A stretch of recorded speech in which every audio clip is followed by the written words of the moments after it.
Hello, and welcome. Thank you for coming to the Replacing Complacency with Urgency, Are We Moving Fast Enough panel. And I have to say, too, having been to really all the CyCONs, it's a pleasure to see how this conference has grown and continues to build momentum. It's really exciting to see. We're bringing together a lot of communities that have never worked together before or necessarily talked before. I mean, we were just talking earlier about, like, there's the Black Hat Security Conference, and there's a certain tribe that attends that.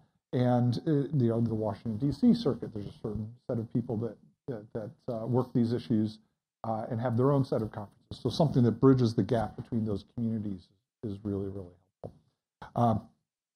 I'd like to introduce our two panelists. First, let me introduce Tara Wheeler. She's let's make sure I get this right. She's the Senior Director, Data Trust and Privacy Senior Director, Data Trust, Threat and Vulnerability Management at Splunk. But you're not speaking for Splunk today, no. She wants to, you're also the Cybersecurity Policy Fellow at New America, and you are more, that's the hat you're wearing today, is that fair? Okay. And she's also a contributing cybersecurity expert for the Washington Post and Foreign Policy, which is very cool. And you can follow her online, where she's very active on Twitter as @Tara. Okay. And second, I'd like to introduce Bryson Bort. He's the founder of Scythe, which is a cybersecurity company that maybe we'll learn some more about in the conversation that ensues, and also Grim, another cybersecurity company. So can I call you a serial entrepreneur, or is that fair or unfair? I'm on the East Coast. I don't think I'm ready for that. So you got to be in the Valley to be a serial entrepreneur. When I do my first Web 2.0 app to help you find the best dog food in the area, that's when you know. Does it have blockchain? Does it have blockchain? It will have blockchain. Okay, if it's got blockchain, we're good. He's also a former Army officer and West Point graduate. So what I'd like to do, is we'll go into a second, give you a chance to provide opening remarks, but I wanted to introduce myself. I'm Greg Conti, and I'm the Senior Security Strategist at IronNet Cybersecurity. And before that, I was in the Army and was involved. Probably know many of you involved. So thank you for coming. All right, so Tara, would you like to maybe make some opening, kind of framing statements, opening remarks on urgency? Are we moving fast enough? Are we moving fast enough? We've been having this conversation for long enough that you think we would be moving faster at this point. So the reason I care about this, the reason I'm choosing to sit in this space and time right now and have this conversation is because I think we, Bryson, Greg, I think that we in this room feel a sense of urgency that isn't shared by other people with the power to make changes in cybersecurity policy and in governance. And that is, in turn, increasing our sense of urgency and our desire to communicate how serious these issues are. We know that recent studies about cybersecurity awareness and preparedness throughout the U.S., throughout the world, have demonstrated that we are not sufficiently prepared to defend against even the most common forms of attacks versus industrial control systems versus physical entry points versus most of the baseline architecture and infrastructure of the internet. And I think the urgency that we feel at this point is knowing that devastating attacks have already happened, some of which simply just haven't gone noticed because we don't have enough people monitoring at this point. I think that the urgency I personally feel is one of wanting to make sure that I and that the people around me are armed with, sometimes it's just the right metaphor, the right story in that moment to get across the sense of how important what we're doing in security is to the people that have the power to make changes. Good. And Bryson, opening remarks? So I'll split it and say yes and no, because I'm a consultant. I'll also take my time and charge by the word. So yes, I think that we have taken this seriously, but the problem is who? The folks in this room, you take it seriously. The folks at this conference, they take it seriously. You go outside of this room, and they don't know we exist, and they don't care. And so that's the balance of urgency, where we have an issue where if you're in cyber, you get it. And if you're not, it might as well not exist, right? Cyber is the latest interest du jour. It's the latest thing that's competing for your budget. And so I think there's a mix there. Where I would put the blame, though, is I think everything comes down to, and this is going to sound completely crazy to everybody here in the military, leadership. I think one of the interesting things, if you listen to Dimitri's talk earlier, is the overriding theme throughout it was one of, it's not about the cybers, right? We're looking at effects. We're looking at what's happening. We're looking at behaviors. We're looking at those kinds of things that really just computers are a new paradigm that's being added to it, but it doesn't change what's the end result and what we're having to go through. And so I think on one hand, we have the technical community that tends to get very urgent, but doesn't understand how to translate that into an operational necessity. And so that's our mistake. That's where we're not convincing big military or the folks with budgets or policymakers to understand it on their terms. And that's our fault. Of course, what's on their fault, though, then, is where's the leadership to drive this? So how much does this come down to, like, attention span of decision makers, right? Because you brought up a point that, like, we've had incident after incident after incident. Like, the cyber apocalypse is coming. It's just like the daily cyber apocalypse is the newspaper, right? Mm-hmm. But it comes down to, like, attention span, right? Don't they, like, it gets political decision makers attention for a brief period of time and then disappears, right, after some number of days. I mean, do you get a sense of that? I do. Yeah, absolutely, I do. It's the attention span that people have to devote to issues is directly, monotonically related with their incentives to do so. So one of the major pieces of information we've had over the course of the last couple of years is that post-major data breach, there's no company that's publicly traded that hasn't recovered its stock price at this point, right? There's no incentive after a single year, functionally, to do much to fix most of the issues that exist in poorly maintained infrastructure. At this point, what is the incentive for someone who is at the forefront of security in a publicly traded company, in a government agency, who has sufficiently covered the parts of their anatomy that they need to cover to ensure that they are protecting people's data? Well, frankly, the money's not there yet. The penalties aren't harsh enough yet. We haven't figured out how to properly balance the harm it does to people that aren't in the room with the penalties for the people who are. You know, to me, did you have a comment? So I want to first jump on top of that, because I'll add on top of accountability, which there's been no accountability. Agreed. And accountability is difficult, right? When something happens, who is at fault? Was it the manufacturer? Was it the vendor? Was it the customer? Was it the company? It's a tough problem, but I think it's one that we have to start looking at. And I mean, I'll call out Alan Freeman, who's right there in the front. That's one of the big things he's looking at with this concept of software bill of materials, where we can start to bring transparency to the table. And I think what's interesting about an example like that is something as simple as like vulnerability disclosure and transparency. There is a considerable debate within the technical community over what's the value of that versus the administrative overhead that we're bringing to the table. It's not just taken as those are okay first steps. The two things I would add, though, are human psychology and knowledge. So human psychology. The problem is that we keep hearing about the digital Pearl Harbor. Guess what? It's not going to happen. I think we're going to see the death by 1,000 paper cuts. And human psychology does not work well looking at those kinds of minimal risk times probability. We don't do very well with that. We respond well to a 9/11, unfortunately. It takes that kind of disaster to get attention and drive an entire nation to change almost literally overnight. We haven't had that equivalent in cyber, and the problem is I don't think we ever will. The closest we're going to have, I think, is going to be isolated incidents, because, quoting some folks this morning, it turns out we have a really good response when there's loss of life. If somebody were to do something to critical infrastructure, there's no ambiguous result. We're going to come back and punch them in the face. The military does that incredibly well. The second part then is knowledge. Okay, so you've told me there's a problem. You see the same thing in private industry. All right, the black voodoo boxes that run everything, we need to do something. What? What do we do? Where do we start? In some ways, it looks like the classic example of where do I start to take the first bite out of the elephant. And I know that we're going to have a question at the end where Tara and I are going to get put on the spot to instantly come up with a silver bullet that will solve everything. And so that's going to be what you're going to be hanging on your seats now for. let me also, I'm not going to disagree with you. I'm going to split apart your argument into two pieces, that there isn't going to be a cyber Pearl Harbor.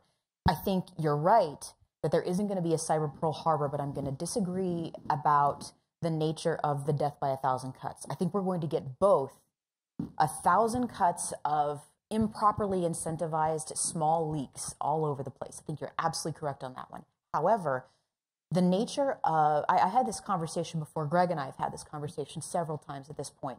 When we get a cyber Pearl Harbor, it's not going to be called the digital or cyber Pearl Harbor. Just like we don't have a name for an air attack that happened before 1941, before Pearl Harbor, right?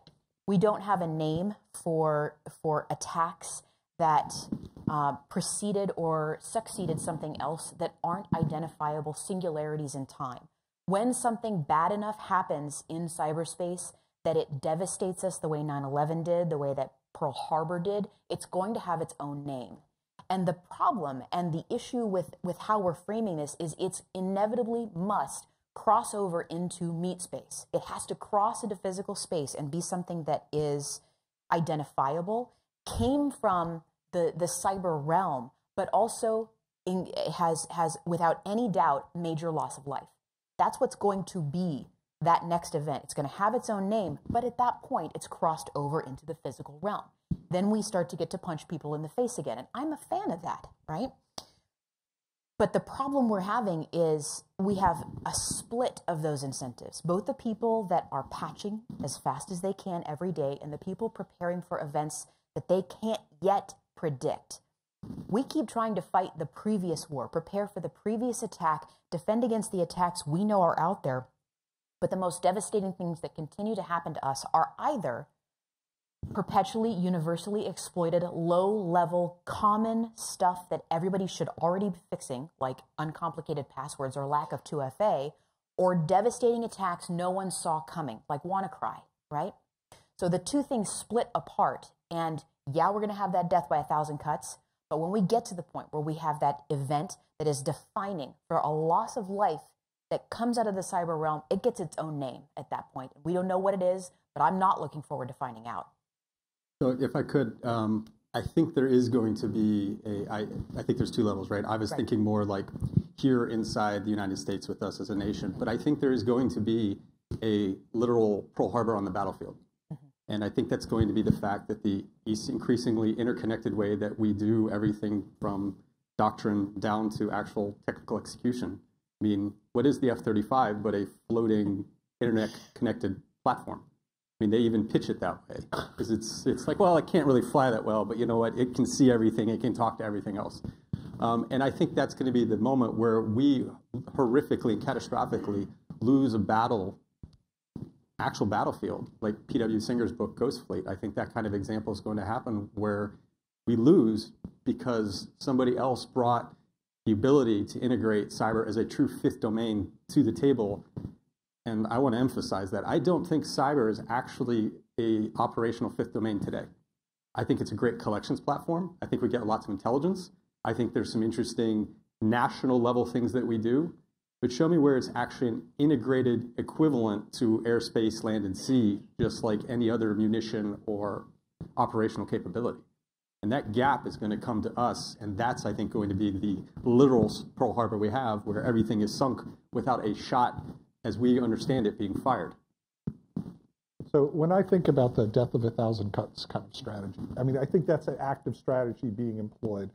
The way I think about it is I call it the staircase of apathy. And if you take small steps up the staircase of apathy, what happens, right? Yeah. Like each little thing doesn't get people's attention. And if you, right, and so that's how I think of it. And if you operate below that threshold, then you can just continue taking small steps up and head in the direction you want. And if you take a 50-year time horizon or a 10-year time horizon, that can be very effective. If you take too big a step, say you influence the United States presidential election, that I would say that fell outside those bounds of apathy, and we've made it personal, right? If you think back to why you used to be able to get a scanner that had continuous coverage. until political leaders found out that those radio scanners could pick up their cell phone conversations. Stingrays? No. I'm just talking like your standard like ham radio kind of equivalent. Just like standard, like the original cell phones. Yeah. And Congress was like, ooh, people can listen to our cell phone calls, and that's why we have a gap. So we made it personal. Also, there's very tight privacy laws for those that remember the video store about the records of what videos were being taken out, because it turns out people were looking into finding out the video watching habits of political leaders. So it got their attention, right? And there was action. And then most recently with the U.S. presidential election, think about what gets a politician's attention. It's the integrity of the election.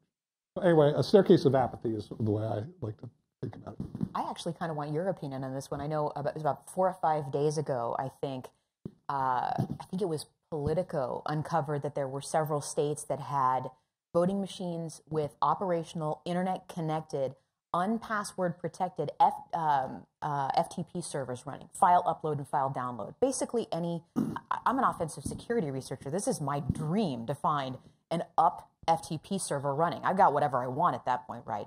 Accessible to European IP ranges. And when I look at this and I see one state shut it down as soon as they were told about it, Kentucky refused to shut the FTP servers off, saying, you don't understand our security model. And I said, yeah, you're right, I don't understand it.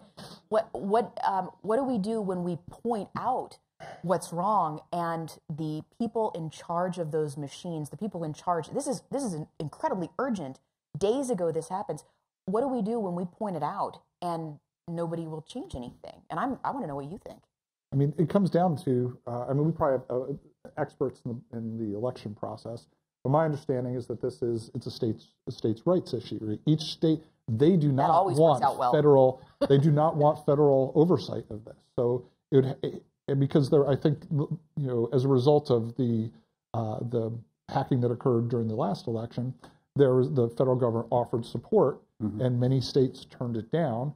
For that, like, this is our lane. We do not want, and it, in a functioning democracy structured as the United States, that kind of makes sense until they're not able to defend themselves.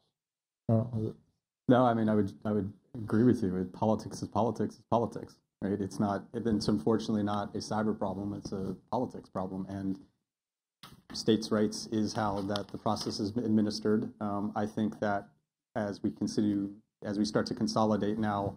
The cybersecurity capabilities under DHS and the new CISA regime, I think that they'll at least be able to offer more technical expertise, but it still will be up to the states to choose whether or not to take it.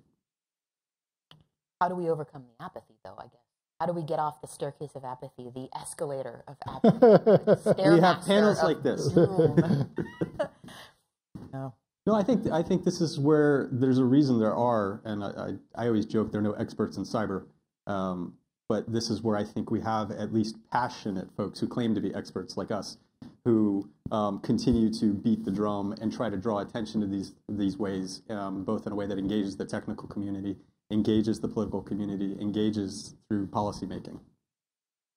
I'm optimistic. I have to believe that that's what we can do. Oh, I'm a security professional. We don't do optimism. No, cynicism, yes. Cynicism, yeah. I refuse. Yeah. No, I think the thing that keeps us all speaking, it certainly keeps me speaking, is, yes, there are always examples of people, states, locations, companies that don't take the initiative to fix, even after they've been told what's wrong. But there are those who do. There are those who care, and on a lot of levels, we've got a generational shift happening here where what's digital is real, and that's going to be something that we experience a demographic shift in over time. We don't have the time to let cybersecurity become a demographic issue. I don't want it up there with Medicaid and Social Security, but that looks like it's trending in that direction. That brings up an interesting concept. If you haven't heard, there's this concept of the poverty line of security. Right, the haves and have-nots of those who can defend themselves well enough, because in a lot of ways, cyber, it's the same parable as, I don't have to be faster than the bear, I just have to be faster than you running from the bear. And there's a lot of truth to that in cyber as well. And so the poverty line is going to be this increasing number of individuals, companies, organizations, agencies. I think you see the same divide in federal government, right? There's DoD who actually gets money for these things, and then you're over at the Department of Interior and you have two people with the clearance to even access the information. And that poverty line is going to become even more pronounced on the defensive side as this continues. And even farther, sub-poverty line, are the individuals, the home users that are, have almost zero resources relative to the other groups. It's related to legal work as well, too. I think the bigger any entity or organization gets, the more lawyers it gets, which is a protection against sort of the fuzz and frustrations of everyday life. Most individual people don't have the resources that are needed to fight an institution or fight an external threat that's larger than them. I mean, we struggle with fighting parking tickets, right? And fighting something that's trying to consume and chew up and spit back our data in the form of something that's being marketed to us is a level of threat beyond the ken and capacity of most individual users. Yeah, so this is something I've been touting for a couple of years, so a passionate project of mine. It ties to the software bill of materials concept. I think we should have that same kind of data transparency for consumers. I think consumers should have the same kind of thing, like a nutritional label you have on food. I know what I'm eating. That same kind of condensed, very simple format, as opposed to the 100-page EULA that only Stephanie, who's a lawyer, has ever read, allows them at least the opportunity. You want to still eat junk food? You want your data to be treated that way? That's your problem. But you at least have the option to essentially have your data be treated healthy, right? These are disclosures. These are what you can opt in and opt out, and it's all right there in a very simple templated format for them to be able to, anytime their data is being used, which, by the way, is coming to almost everything that you do. You don't just need an internet-connected refrigerator. There's a 2015 study by McKinsey that is already telling the entire automotive industry how to monetize your data, whether or not you have an autonomous car, by the way. I'm going to jump in on that one as well, too. The notion of the poverty line for security and the capacity to let the consumer know exactly what they are and aren't opting into and out of. We also have to make sure that consumers are educated to the fact that they don't necessarily want to opt in to most of the privacy detracting options that are out there. Right now, people don't necessarily understand the devastating implications of letting a dating app track your physical location 24 hours a day to match you with a potential match in your area. This is a very serious and very real issue. It's frankly how people under the age of 30 find dates these days, and I don't think they're giving that up on the internet anytime soon. So the nature of letting people have your data is seen as something that is trivial because I think consumers think of it as sandboxed more than it is. They don't conceive or necessarily have visibility into the major data aggregation companies and data science companies that are aggregating across a swath of the applications that they're looking into to create predictive models of consumer behavior that are targeted to that person's social security number, physical location, consumer preferences, cars, spouses, children, eventual educational preferences. This is not just an issue where we need to make sure consumers have the choice, but also the capacity to understand the choices that are being laid out in front of them, because we will begin baking major inefficiencies and inequalities into that. When we start giving people a choice and then not realizing that we are failing to educate everyone equally in what the meaning of those choices consist of. Yeah, there's two pieces to that. So I think both are just as bad. There are shady data aggregation companies who have your data, and of course your data is on the dark web. Everybody's stuff is out there. It's out there, and it's being sold, and it's being resold, and it's being packaged. And what I think is interesting are two pieces. One, in the latest national cybersecurity strategy that was published, tucked in there in a paragraph randomly was the fact that somebody finally said, this social security number thing is a bad idea. We should do something about that. Did you know you're actually limited on the number of times you can get a new social security number? It's in law that you can only get it 10 times in your lifetime. Considering it's being stolen every year, that sounds problematic for most of us. But what's even worse is you can still change that. PHI, your health information, which is used in a lot of ways increasingly, not only in biometrics, but is being used for insurance, is being used to track behaviors, and a lot of other things. You can never change your health history. You can never change fundamentally who you are. Going even further, I see a future in 10 to 15 years where the devices around us start to become our identity, and they're going to be a better indicator of who we are than our name, our date of birth, and whatever passes for social. And less able to be faked transitioned, moved, it starts to lock you into an identity that you've had previously. You think we've got it bad now with kids who can't escape being bullied on Facebook when they move from high school to college. Imagine not being able to escape your gender identity when you were younger, as opposed to being able to transition as an adult. Imagine being somebody who can't escape the kinds of mistakes they made as a kid. I made lots of them. Some of them landed me in the back of police cars, right? It's part of how I ended up as a hacker. And the way that we take what we were and turn it into what we're going to become is theoretically part of what's baked into our right, universal right to privacy, at least enshrined in European law. It's not enshrined in the same way in U.S. law, and I'd like to start seeing some of that. Mm-hmm. So we've seen some moves towards GDPR, towards protection of individual consumers, but I think you're absolutely right. I think that the capacity to predict who someone is based on their devices is coming, and it's less able to be escaped. So as we think about urgency, right, you can have a sense of urgency, but the ability to act on it, right? They're kind of distinct, right? You can know there's a problem and really want it. So I'd like to poll the audience. If you wanted to buy a book at your employer's expense, say it was over $25, let's say it's a $49.95 book on cybersecurity, how long would it take you to buy that book? So for the DoD people, anyone want to tell me how long that would be before the book showed up on your desk? 3 months? Really? Probably, yeah. Yeah. It's fast. In private industry? 6 months? Legal review required? Okay. Yeah.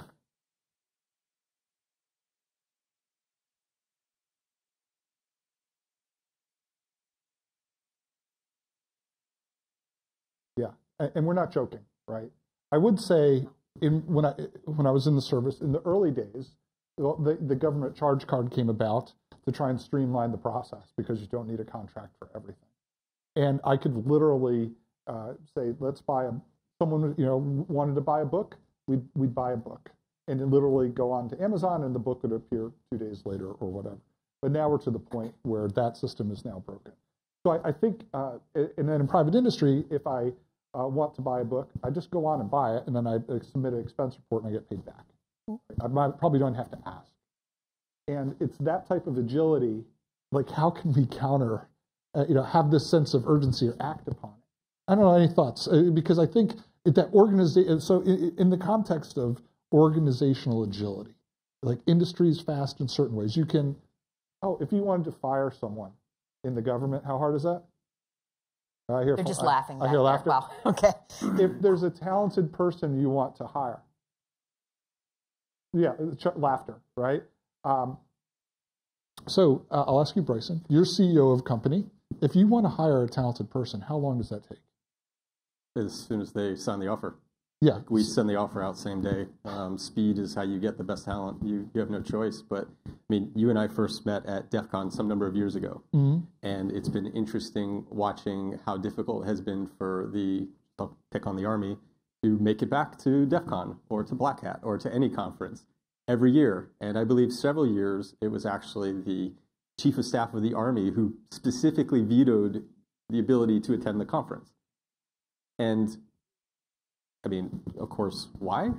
And I think that's, in a sense, right, if you're traditional military, why do you need to be doing the boondoggles of a conference?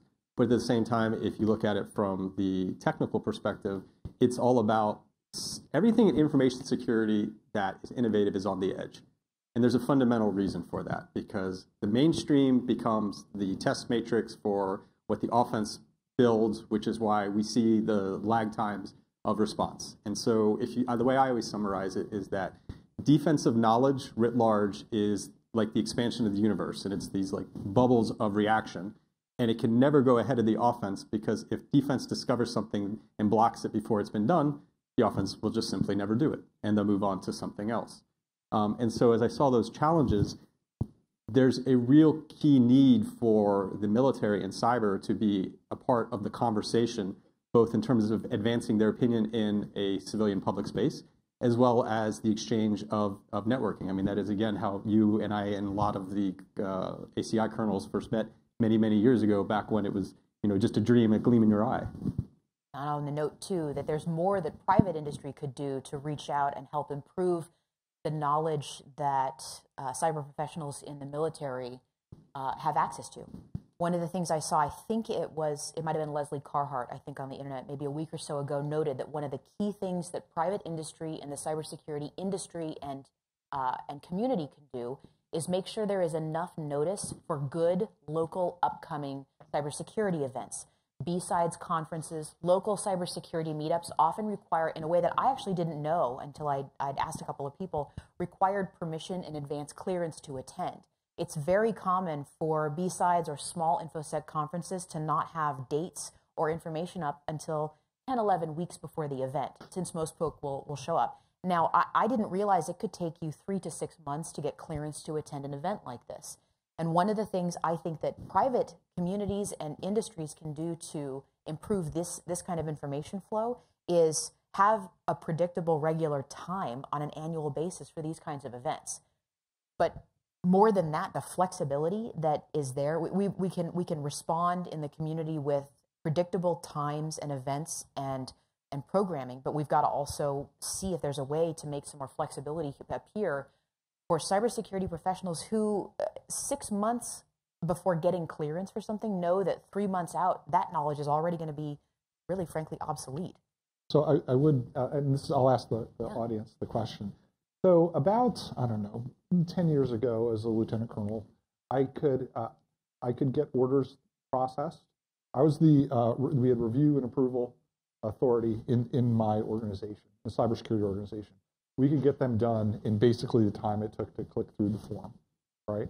And we had money, and it just, boom, it just happened, right? How long does it take now to go to a conference? How far out do you have to start planning? CyCON accepted because they had a plan. So, what's that?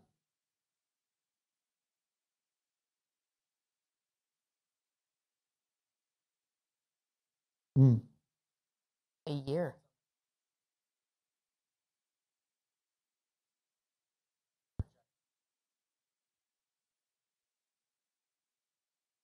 And why did that change occur? Why, at one point, we could process them in an hour, and now we're on the timeline between 3 to 52 weeks. GSA, So many letters. Bureaucracy. I seem to remember a Las Vegas conference where they literally shipped sand into one of the parties, into one of the casinos to have a beach party. So we have them to thank for our cybersecurity problems, and we're slowly walking back from them. So if I could just add to what she was saying. So there's another challenge, and I'm gonna poke fun here, so take it with a grain of salt. You've all seen every general officer, flag officer, SES, SIS give their speech, right? You know the speech. They all give the same speech. They got to say Clausewitz at least once, and it's the bullet presentation that you already know they're going to say, and you're sitting there and you're looking for something, right? You come here because you want some new idea. You want to hear direction. You want to hear leadership, and you get kind of, here's the 20-minute canned speech of what's the mission, and nothing is illuminated. And I think that's unfortunate because that goes all the way down to the junior ranks, where we were talking about you should not only be attending these, we need military officers, enlisted warrant officers up on stage. Those opinions need to be out there. We need to be having this debate, and it needs to be in a way that Chatham House rules, right? It's the asterisks, of course, we're not speaking in an official position, but just contributing to ideas because we're building something that has never existed before. And the best way to do that is to have a holistic perspective and in a holistic debate. And I think there's an unfortunate lack right now of most folks, because you talk about not only getting cleared to attend, how long does it take to get cleared to say anything because you have to go through pre-pub? How long does it take cleared to even be able to get your points that you're just trying to make from a content perspective through because they've been vetted by the organization? And I think we need more individual discussion. So if anyone here has the law or has the ear of policymakers on the Hill, anything you can do to make the conference process a little bit easier would be appreciated. The people in uniform can't ask you, but I will. I view Capitol Hill is from the Army looking up at Capitol Hill. It's like looking up at Mount Olympus, right, where the gods reside. It's kind of like this tier above above DoD where they can actually change law, right? So please. Except for the gods have no pants. There's an element here which I think we need to add to the story, which is why do we care about information security conferences? And the answer to that is because there's no real good formal education that's acceptable or accessible to the masses. I mean, Greg's the pioneer here in military cyber education, right? The godfather of it. And yet this has only happened very recently. There's not enough people that you can graduate and run through that program to populate the armed services and populate private industry with the number of people that are needed. We've got a projected next year 3 million unfilled cybersecurity jobs. Could you maybe franchise?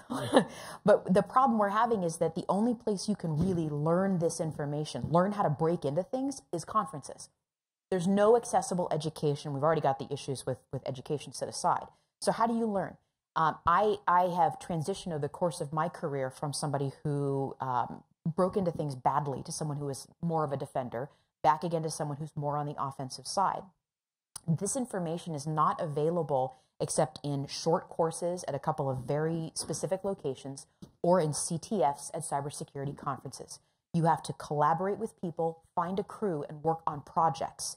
That's the only way to get to the bleeding edge that Bryson's talking about. If you can't do that, if you can't make those human connections, people who are kind of notoriously a little distrustful of major institutions like the U.S. military might not want to collaborate with you that much. This is where that knowledge lives. You have to go there to find it. And that's where those relationships of trust are formed. Right.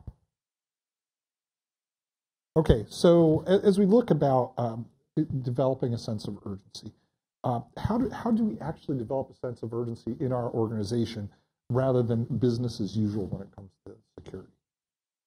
How do you develop a sense of urgency? Bryson? Well then, as a CEO, I say do it. It's done. I like. Well, that senior part. leader emphasis, Yeah. right? Yeah. No, back when I was consulting a lot before I became a product salesman, which, by the way, that's all a product CEO is you. No, that was one of the hardest things I heard this year was my own engineering team telling me I'm not an engineer anymore. And I was like, oh, but I created the patents.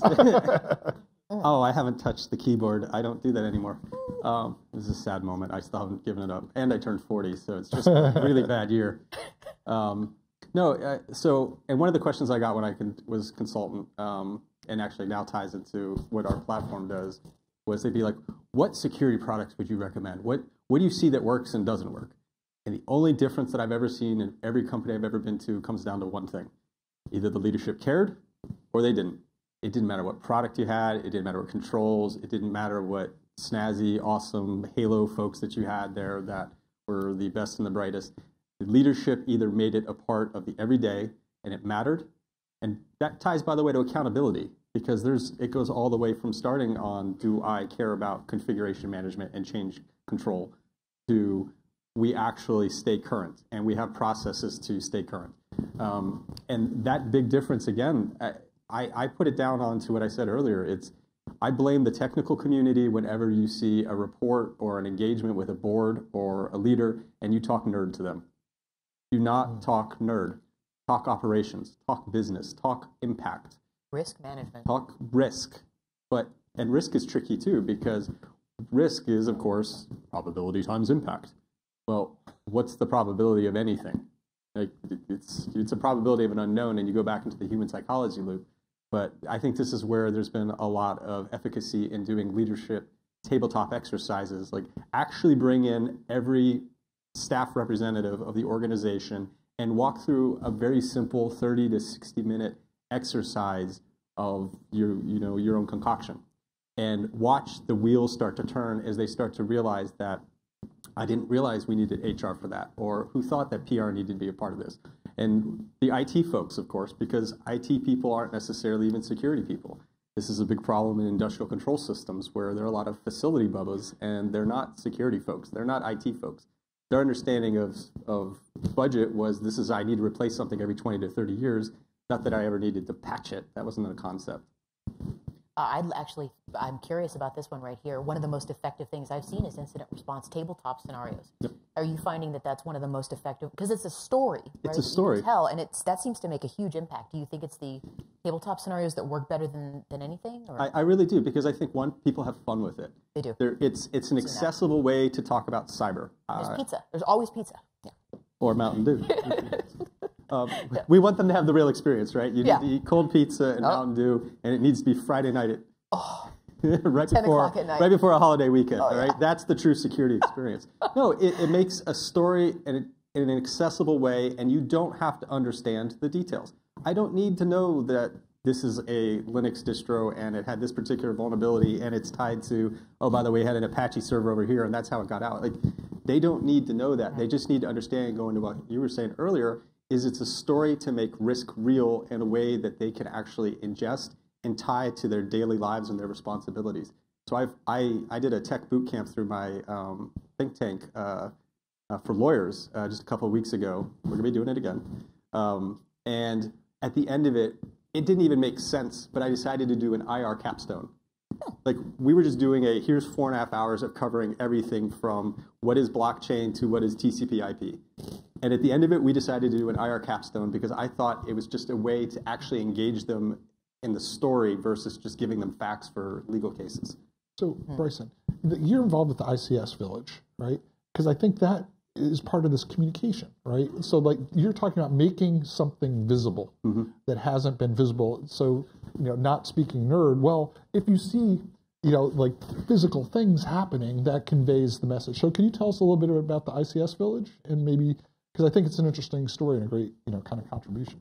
Sure. So the ICS Village is a nonprofit that I helped co-found with a few other folks, and we built critical infrastructure. So our future goal, the roadmap of what we want to have, is kinesthetic learning of an entire smart city. So we're not just constraining ourselves to, industrial control systems in manufacturing or power, because we see the interconnected elements of all of these, from here's a house, and how does a house tie into power, and how does that tie into a chemical treatment plant? And we built actual systems. So if you've ever heard about Stuxnet, and you're like, well, I heard they hacked a PLC and some centrifuge. Most of you have probably never seen a PLC. Well, what about a PLC tied into a DCS with an HMI interface? We allow that kind of, okay, I now can start to put the physical to these strange terms, and then we allow you to see that with the fact that you can see the lights go off, and you can see the water treatment turn a different color that it's not supposed to because you've overrun the PLC, and you start to understand not only the differences of how operational technologies have different security challenges than information technology, which most of us are familiar with, but also the opportunity to kinesthetically, like physically see the lights go off, in this case, of course, metaphorically, turning them on. Yeah, cool. I've seen the same thing happen. As there's nothing more powerful than laying your hands on something and watching it physically change as a result of being part of the cyber realm, right? One of the most powerful things that happens to most of us when we start in information security is we pick a lock for the first time, right? It's one of the most powerful metaphors for what's actually happening in a network, and it's the thing that often makes so many of us, it certainly made me for the very first time realize when I picked a 1-pin lock and then a 2-pin lock and a 3-pin lock in seconds. And I looked down and I watched another padlock pop open in my hands, and I said, this is what the world is depending on. And I think in that moment, it wasn't just cybersecurity that clicked for me. It wasn't just the physical security that clicked for me. It was the mentality of assuming safety where none actually exists that needs to really hit home with people. Just going back to the village, the next military conference is AvengerCon up in Fort Meade. There's an AvengerCon? There's an AvengerCon, and it's hosted, I think, the Not the one I 70th. think Yeah, that's brand new, right? Yes, I think that's the young innovators that we seeded into the force are out there making some stuff happen. So Yeah, and so they've engaged industry, and in this case, the ICS Village. So our nonprofit will be there, bringing the critical infrastructure for folks to play with. That's awesome. Yeah. What was that, Lockpick Dave? Village, the Lockpick Village, right? What's the date? December. 2018. First Monday and Tuesday. Oh, November. Yeah. 26th. Oh, that's right. I'm in LA. I heard AvengerCon, and I heard something very different, but that's fine. Oh. Okay. So, and We're getting even. Hack back. No, I was just wondering if I had an appropriate costume. That's fine. So to riff off what Tara was saying, it's totally true about lockpicking. And then you see a 10-year-old, a young lady go. I've seen a video of a young lady go bam, bam, bam, and go through some pretty serious locks in the course of a couple of minutes, right? That's an eye-opening thing. You realize a lock is just a simple, often junky mechanical puzzle.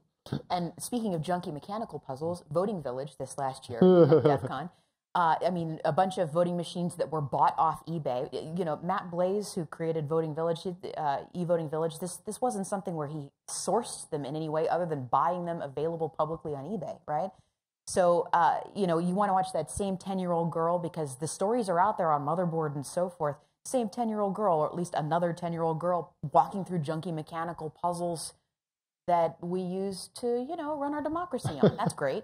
So busting their way through voting machines in the exact same way and laying your hands on the physical machine and realizing that you just created 93 million votes for the guy that founded DEF CON instead of the previous presidential candidate is an eye-opening experience.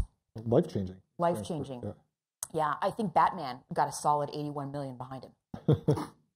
Mm-hmm. So, you know, as I think about like the problems we face, right? No company, I argue, and tell me if I'm wrong, but no company can stand alone against the state level attacker. That collective defense is something we've got to figure out.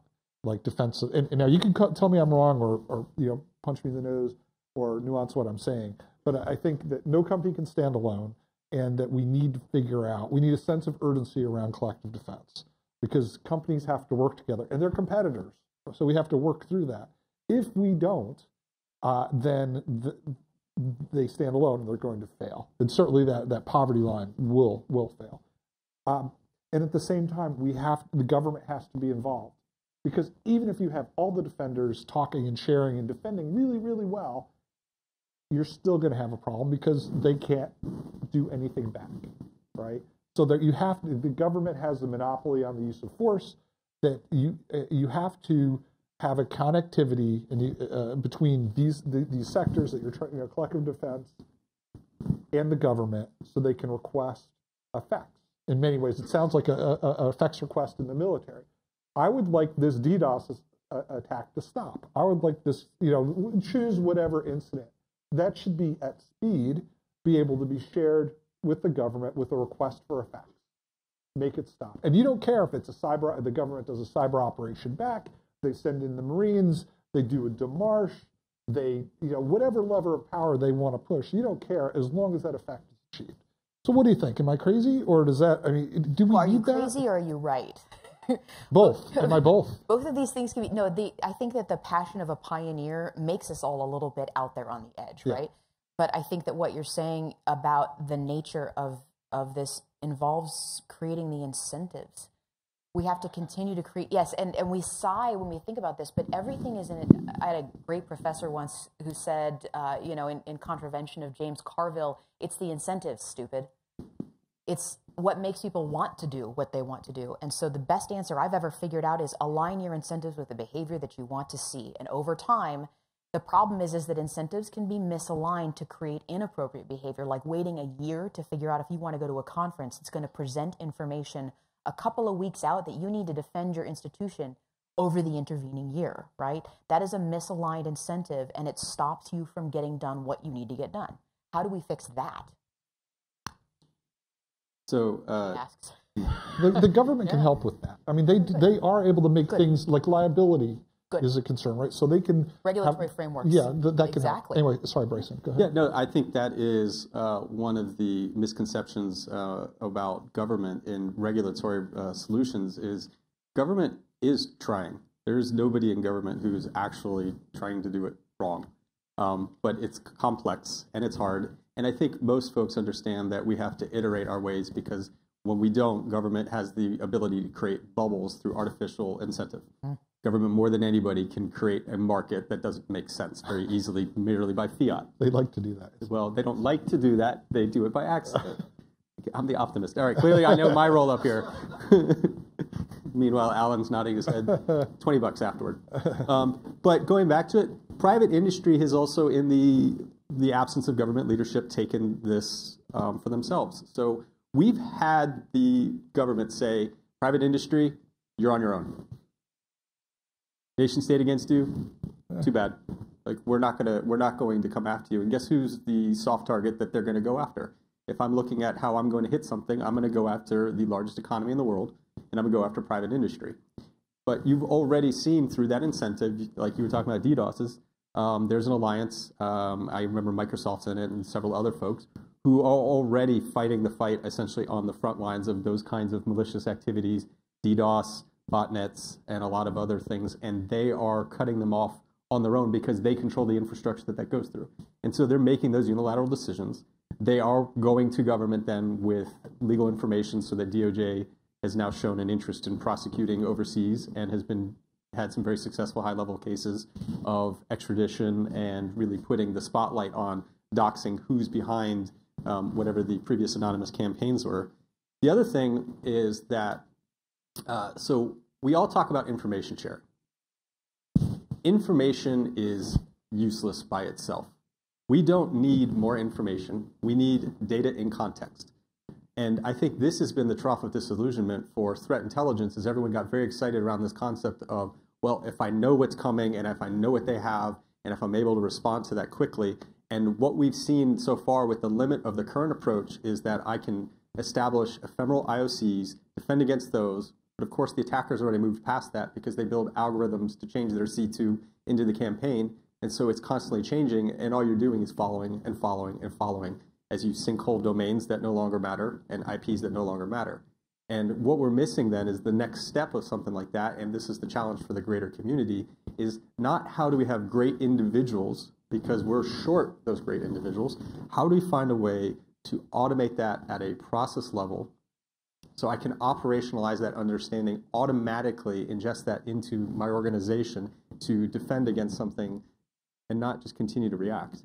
And the incentives to automate those is why you had more than 50 entities, many of whom were private companies, yesterday signing an agreement in Paris to try to move us towards something that looks a little bit like, and forgive me for saying this, a digital Geneva Convention. Part of the reason for that is a lack of a regulatory framework that lets private companies defend or recoup losses in a nation-state level attack. So our regulatory framework right now is hopefully going to progress towards a world in which acts of war are not exclusions in cybersecurity policy frameworks. So when you write a policy right now as someone who is providing a framework of protection, an underwriting for a company that wants to defend against a known risk, often you'll accept acts of God, acts of war, natural hazards, the things that would be standard in a typical fire and flood insurance contract. The problem is that the exact incentive, just as Bryson said, to attack private companies means that they're the ones who are least likely to be able to underwrite and defend against the risk of a nation-state level attack. So when we have this lack of a framework out there, I want to see insurance and regulatory frameworks exist in a way that lets us attribute with some degree of probability and surety the existence of a third-party attacker that is identified as someone that can't be accepted out of a cybersecurity policy. That's going to be something that's going to incentivize companies to appropriately handle risk, and right now that doesn't exist in that way. So we're time's flying. So time is flying. So I'm going to ask. Good. So I'm going to ask the question. I did, full disclosure, I did let them know in advance this question. If you were king or queen for the day, what thing would you change about our response to cybersecurity? You may be the king or queen of a world, a nation, a critical infrastructure sector, a company, your choice. So that's the question. Or benevolent dictator as well. So given that, what would you change? I mean, if you were all powerful, relatively speaking, what would you change? So Tara, you want to go first, or I did tell them in advance, right? I did let you know in advance. You did tell us in advance. I like this. This is my favorite panel. The queen. If I had the capacity for diktat, without any doubt, I would mandate patch management. There's simply no other better fix across the baseline of all of cybersecurity than mandating better patch management and updating. I would enshrine it as something that fit into a regulatory framework, and it would be, I see companies that go years without handling patches properly, and I would like to see that probably more than anything else. I think that simple security hygiene and communicating well to IT and making sure that patch management is rolling constantly is the best way to make sure that you strapped on your running shoes and left your buddy in the woods to get eaten by the bears, right? Yeah, very good. So I'll give an offensive answer. I would like to see cyber become a true fifth domain. I would like to see cyber be an integrated part of the battlefield. I'd like to see the proverbial cyber ray gun actually exist. The concept is possible. It's just a real challenge when we start to look at it as not how does this continue to be a thing that's over here, but actually something that is an equivalent thing at a national level, at a COCOM level, all the way down to a squad or a platoon. And I think that's the next revolution of military affairs that's going to be coming. And what I would dispute is I don't think it's going to be the kind of thing where we're talking IP on IP. I think it's the kind of thing where we're talking that I can take out all of the anti-aircraft guns there to run a sortie. I can completely freeze an entire tank battalion and then flank them and take them all. That's the possibility, and I think that's going to be the first nation that can do that is going to have a true advantage where it's going to be the equivalent of when rifles first appeared on the scene versus bows and arrows. But what percentage of the way are we down that path, right? I mean, we have taken a couple of steps, let's say 0 to 100% toward that fully integrated vision you just described. Where are we? 1.63%. 1.63. Okay. I'm going to note, too, that I don't know if there's a question over here. One of the things I'm going to note as well is artificial intelligence is very certainly going to be a way that we substitute more rapid decision-making for flawed human decision-making in future. And very, very likely we're going to see, I gave a boring answer, right? Patch management. Doesn't that sound boring as hell? Now I'm talking about AI. Most cybersecurity, if done well, should be boring. And yet, I think we're seeing a race towards artificial intelligence as a weapon that is not talked about as often as it should be. So if I had the capacity to dictate some budget allocation, it would be to look into more perfect decision-making via artificial intelligence. That's where some of those weapons are going to come from. So here's why I'm not afraid of artificial intelligence. One, Skynet isn't going to patch any better than anybody else. So it's still going to be vulnerable. And there's still the captcha problem, too. Right? And the second, you talk about the flawed human logic, that AI is going to be flawed human logic. The best example I can give is the automated soap dispenser. If you haven't seen this video on YouTube, you see a dark hand going under like this trying to get soap, pulls out a white towel, soap. Now, I do not believe the development team was racist, but I do think that there was flawed human logic in terms of what was going to be the scope and the data that was used to train it, and there was certainly no operational feedback loop. And artificial intelligence is going to be that on steroids. So, okay, I'd like to go ahead and start taking some questions from the audience. I would ask, we have a microphone going around. We will hear, up here, we'll hear your disembodied voice, and look forward to your questions. Midshipman First Class Kudo. I'm from the Naval Academy. My question is for Mr. Bort. You said that we need to be having a little bit of a debate, so I'm actually going to debate with you a little bit about the fifth domain and how you think that cyber isn't a fifth domain. I would disagree with that because cyber does have the capability to take out electrical grids in other countries. Like, the capability is available.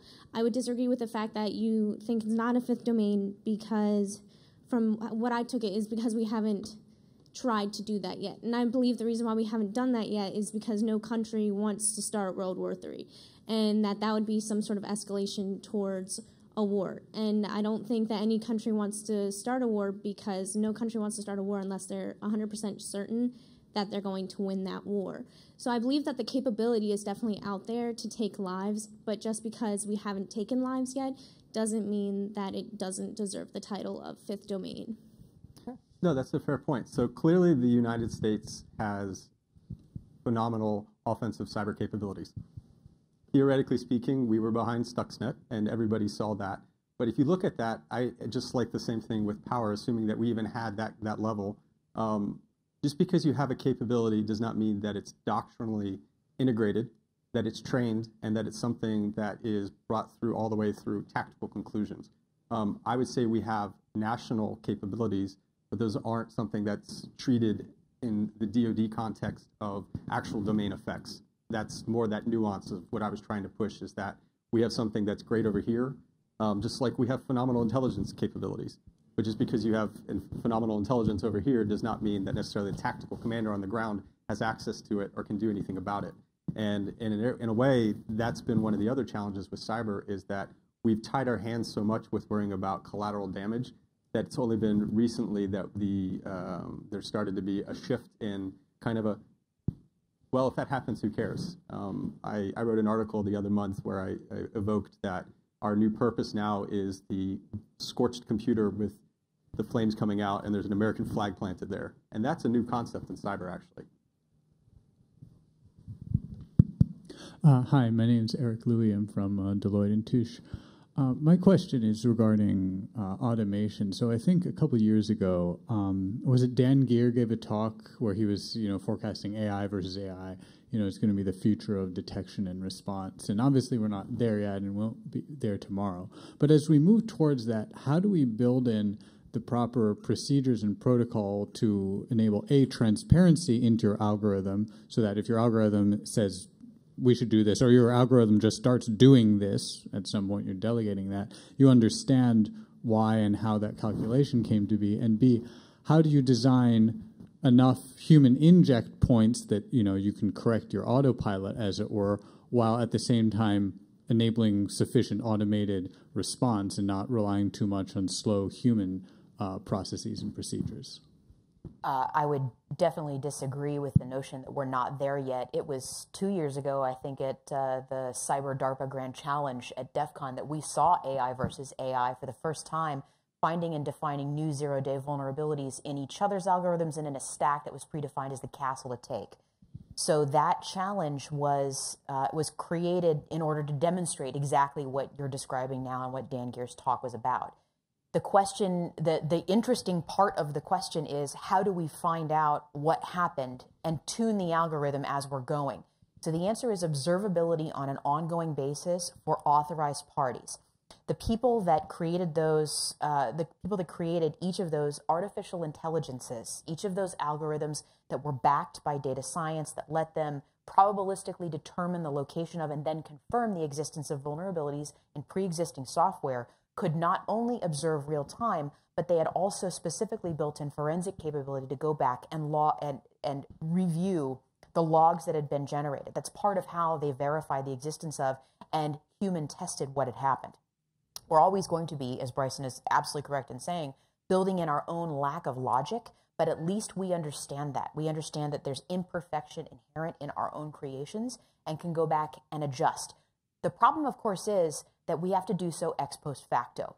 So the fear that's being described here about stepping into that realm, that fifth realm, and actually taking human life is, once we've done so, there's a reason we call it forensics. It's only after the thing is done that we can examine the body and find out exactly what killed it, right? So that's the capability for observability is incredibly important as the answer to the second part of your question. The consequences are vast if we screw it up each and every time. I think the AI got last place, though, at CGC.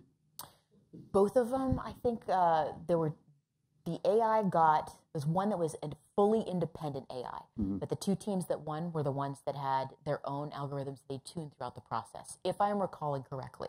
Which emphasizes, again, the key to having the human in the loop. You must have, yes, absolutely, agreed.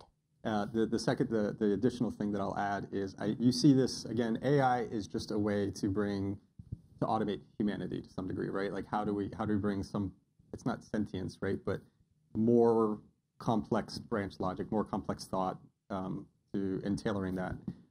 And one of the fallacies that I see in information security is you want a holistic perspective, which means you want folks from different backgrounds, because that's what provides the different approach to thinking about the potential, like, I didn't consider this logic either from an algorithmic or, again, the quality and scope and scale of the data that I need to train it. And so having as many different disciplines, and I even argue backgrounds, like socioeconomic backgrounds, informs different forms of psychology and cognitive thought. and bringing that many different folks to the table is what we need. But the human in the loop is going to be the ex post facto of where in operation do we go out of tolerance or where we never predicted. I would add, too, that there are various degrees of human in the loop, right? There's different models, and I've seen some, and you're really going from all human to all machine. But there are many, many nuanced steps along the way, and I'd encourage you to go out and look some of those up. So for any given problem, we have to determine what's the speed requirement, what's the risk associated with this particular loop, and choose the right one. Because human time and attention is a precious thing. I do think time is going to be constant. You know, our ability as humans are becoming increasingly too slow in machine-to-machine fighting. The days where you could spend 4 to 24 hours in a smoky command post poring over maps is going to be quickly behind us. So anyway, question. Alan Friedman, Random Govey. So you guys have done a great job of sketching out some solutions. It was actually quite nice to hear some fun ideas. And I want to try to bucket them into 2 general groups. So one is getting information, the right information in the hands of the right people. This is the transparency solution. And whether it's affecting change inside an organization or having more functional markets or on the global international politics stage, transparency can drive a lot of change. The other approach you took is accountability. Make sure the leader does the right thing. Let's use incentives or carrots or sticks. Now, a random cybersecurity researcher has been writing for a couple of years about how there's an inherent trade-off between transparency and accountability. The more we share about what's going on, whether it's forensic data or decision-making processes, the harder it is going to be to hold people accountable for the decisions they make, and vice versa. So, can you either contradict that trade-off or tell me whether you think we should be putting more of our buckets on the transparency side or on the accountability side? To me, it seems like greater transparency would increase accountability. I agree. You know, you look at the cybersecurity report card for the government, right? If you start airing your dirty laundry to the right audiences, you're going to invite accountability. That would be my take.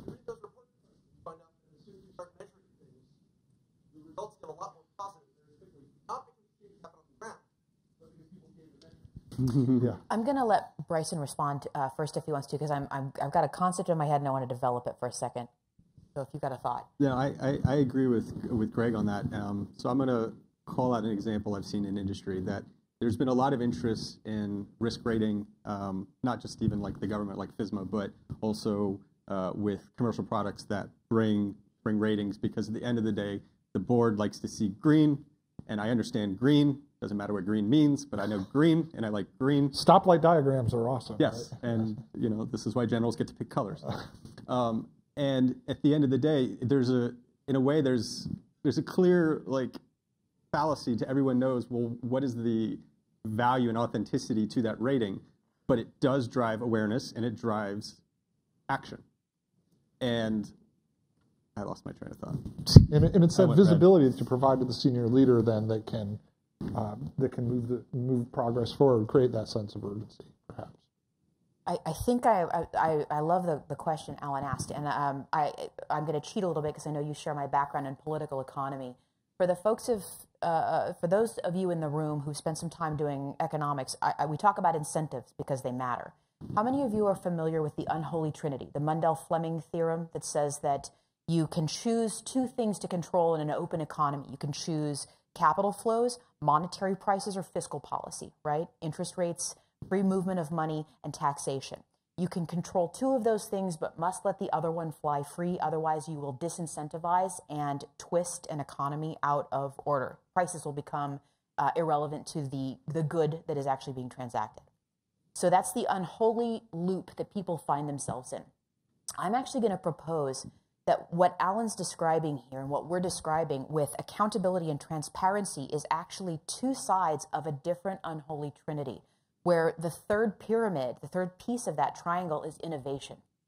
I think you can get transparency and innovation without as much accountability. See also an awful lot of people that have made a lot of money in technology.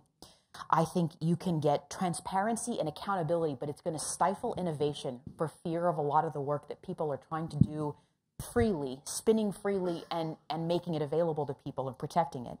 I think that you can get innovation and accountability, but you can't have you can get innovation and transparency, but you don't get as much accountability. So I think we've got a different kind of unholy trinity here, and I want to expand a little bit more on this. Let's super write an article on this, because this is a great idea. But the thought here is exactly that. There's trade-offs between all of these things. I think you can have two, but not the third.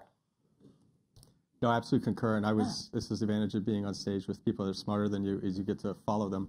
I was thinking this earlier when we were talking about GDPR, and this is, of course, one of the things that we speak about on the American entrepreneurial side is, it's funny, in Europe, there's no entrepreneurs. Lots of transparency There's and lots of accountability. Transparency and a lot of accountability, but there's a lack of innovation. And one of the biggest complaints about GDPR was how it's going to continue to chill innovation. And so I was thinking of that earlier, and thank you very much for giving me the diagram to put it together, because I work with colors and simple shapes. Don't we all at this point? Hallelujah, PowerPoint. I think we've got time for one more question. Hi, Vern Went here from National Defense University. So I'm kind of formulating this as I go. So Terry, you talked about right metaphor, right story. From what we heard about leadership. I will tell you, there are leaders that do care about this, especially in the military. But in that same breath, those leaders say, cyber is abstract. In such an abstract space, if you fundamentally say that cyber is abstract, then you're moving away from that physical component, or you're moving away from that thing that connects you to what makes it real. And so I think that's one of the fundamental things that's missing in the conversation. But you did say, so what made it real for you was the lock.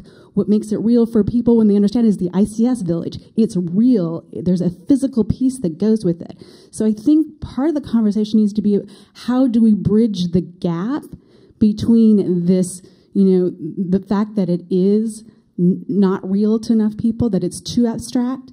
And so I would ask for some suggestions on how to get there. You talked about stories, but I would also say those stories probably need a playbook, because in those stories, you need some type of prioritization, or you need some nuance. But what would be some other recommendations you would have to bridge this abstract gap?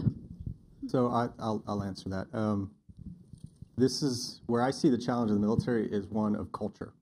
You have a different culture that's tied to this community than that's tied to combat arms, who do things with speed and violence. Right? Their life is very simple. You do what I tell you because you have a bullet in your head or a gun to your face. That's it. Those are my two forms of deterrence. And everything is to achieve those effects. And this is going to be a hypothetical situation that I've actually seen, where imagine a large operational training exercise, I don't know, say NTC, and we have the CAV come in to do their thing with the OP4, and I've seen the OP4 fix them with cyber capabilities to a certain degree. And you know what happened? They stopped, they reset the whole thing, and they told cyber to go back over there and shut up.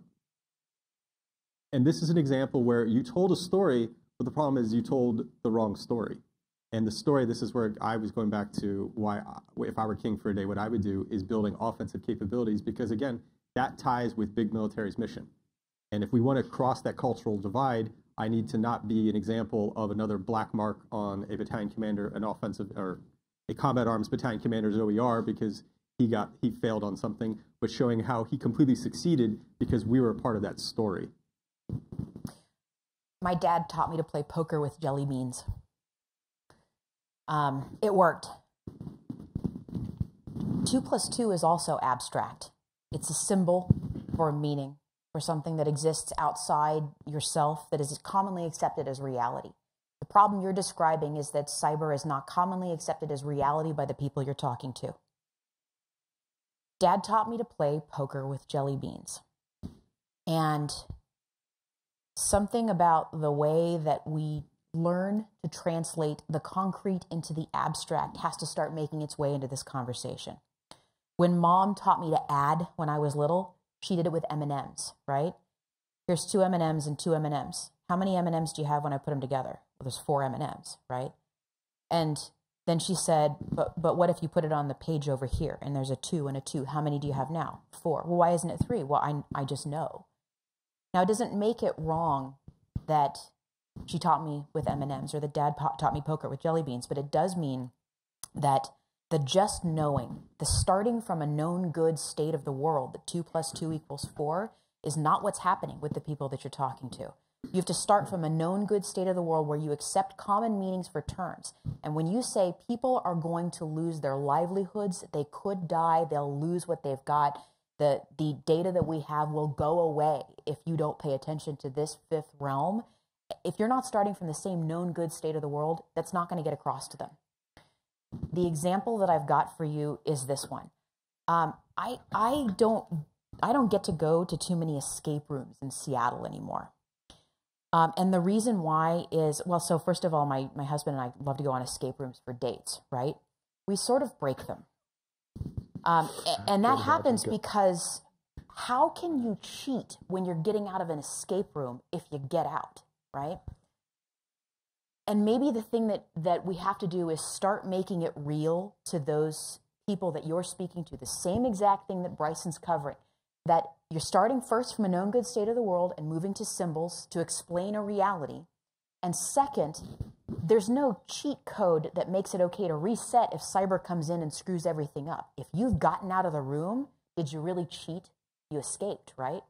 So make it real to them and point out that there's not a cheat that lets you get out of paying attention to cyber by abstracting it away. It's real, even if it is something that's down on paper and not in front of their face. Wow, the time flew by. I want to thank you all for coming, but I'd especially like to thank our awesome panelists for making this a great panel. So please help me with a round of applause.